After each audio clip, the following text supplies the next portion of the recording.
Hi, welcome to another blockchain programming video. If you are new to my channel, I am Zyrold and I do application development for a living. I upload videos about blockchain, web3 and other coding tutorials. If you like this kind of stuff, please subscribe or like this video. Today, I will be sharing about staking or cryptocurrency staking. This type of staking is fully decentralized or on-chain. You might probably experience staking with any popular crypto exchanges like Binance. Their staking process is totally different with this because they are using off-chain or centralized staking.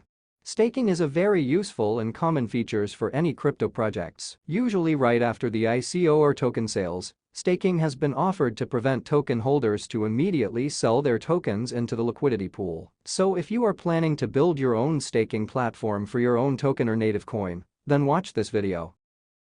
This page is showing the summary and status if have any staked tokens. So right now, you can see I have one staked record, which is ready to redeem. The principal amount is 5,000 tokens, with 5% interest rate for staking it in 30 days. So the total amount I will get is 5,250 tokens. Now let's try to stake a new one. This page is for adding a new record to stake in the blockchain. Later I will show the smart contract for this process. On the right side, I have some details here about the staking. The name of the token is Zyrold, which is my sample token. The max APY or annual percentage yield or the interest per year is up to 30%. The lowest rate is 5% for 30 days, 15% for 60 days, and 30% if 90 days. Next is the total reward, which is used to set the limit of maximum rewards or budget you want to give, while the available reward is to show to the real-time available reward left. I have also a counter of total users subscribed to stake their tokens. Lastly, showing the minimum and maximum allowed amount of tokens to stake. All of these information are recorded on blockchain and can be verified from the smart contract. At the bottom section, I have the information showing the latest staking transaction of the user. It shows the amount and the transaction hash that is linked to verify the transaction on the blockchain.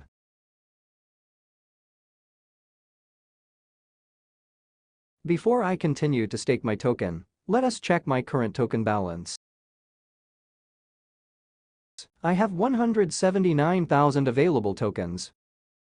I will stake 5,000 worth of tokens. Then once I choose the number of days to stake, you can see below that it shows the profit that I will earn. For this example, I will choose the 30 days with 5% interest rate, which I will earn 250 tokens. But what if suddenly I change my mind and I will stake only 2,000 instead of 5,000? You can see that the details are also changed based on the selected days. I will proceed to stake, and you can see that it is asking to approve the spender. Remember, this is token staking, so there is a slight difference when transferring funds compared to staking a native coin. If you are familiar with using PancakeSwap or Uniswap, you will experience this type of request. So what does it mean? The spender is the staking contract address. It is requesting you to allow it to be able to spend the amount that you wanted to stake. This transaction is requesting onto the token contract using the allowance function. Once it is done, it will proceed to make another request transaction to the MetaMask wallet, and that is now the staking process. The spender is now approved. Then, it will make another request which the staking of the tokens to the smart contract.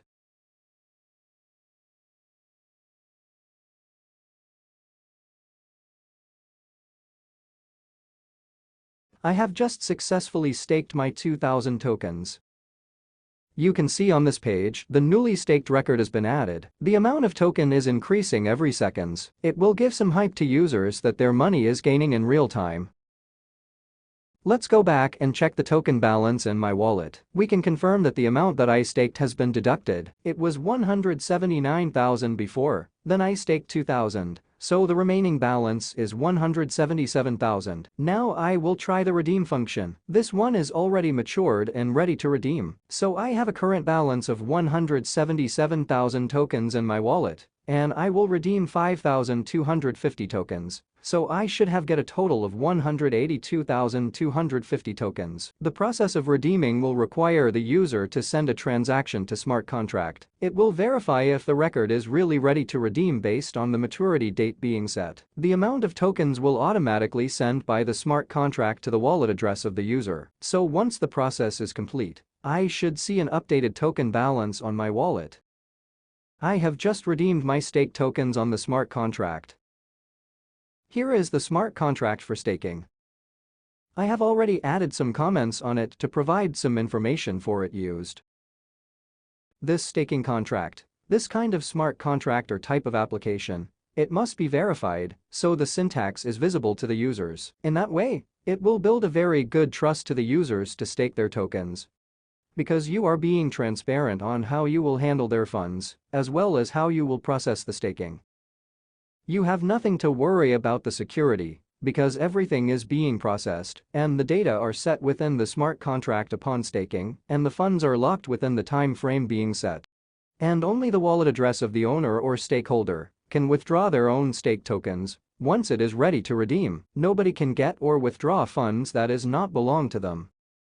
So you are okay to expose your process and syntax, as you don't need to hide anything from it. The only thing I forgot to add here is the function to withdraw the tokens from the smart contract. Just in case there are tokens left in the contract itself, you would be able to get it. Other than that, it is good to go.